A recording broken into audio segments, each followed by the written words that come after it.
In dozens of speeches, Democratic leaders have drawn a sharp contrast between how Kamala Harris and Donald Trump would govern. We're going to add context to some of what we've heard in Chicago, and for that, we're joined by PolitiFact editor-in-chief, Katie Sanders. Thanks so much for being here.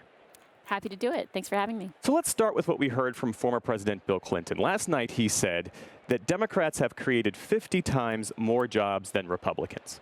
Since the end of the Cold War in 1989, America has created about 51 million new jobs. I swear I checked this 3 times. Even I couldn't believe it. What's the score? Democrats 50, Republicans 1. So he says he checked it 3 times. Was he right? He is right on the numbers, but there's extra context that's needed. So we rated this mostly true. So the numbers are accurate. Democratic presidents have benefited from significantly more job gains going back to that precise 1989 starting point. You have to listen to that. That omits any job gains that were seen during the Reagan years, right? But I think the extra context is that we would want viewers to know presidents are not all powerful. It's not as if it's all the work. Former President Clinton might want to share some of that credit with the Republican-led Congress that governed legislatively while he was in office. So there's some squishiness there. If you go back even further, the Democrats still have a jobs gain. It's about 70% going back to the Eisenhower years till now. Republicans have a smaller gain. But I think the big thing to know is that Democratic presidents have overseen economic recoveries. And that's really just a stroke of bad luck in some cases for the Republican presidents who lost jobs. All right, let's fact check what we heard from Pete Buttigieg about crime numbers under the Trump administration. Donald Trump rants about law and order as if he wasn't a convicted criminal running against a prosecutor. As if we were going to forget that crime was higher on his watch. All right, so was crime higher during the Trump era?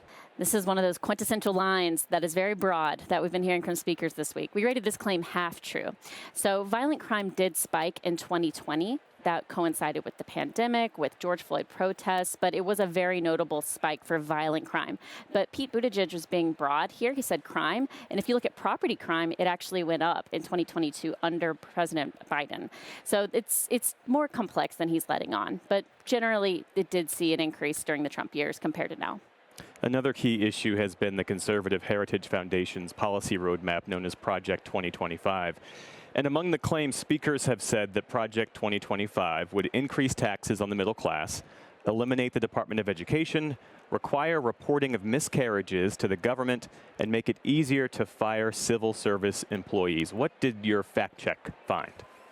We have heard those again and again this week. I think the ones that are more straightforward are about civil servants and about closing the Department of Education.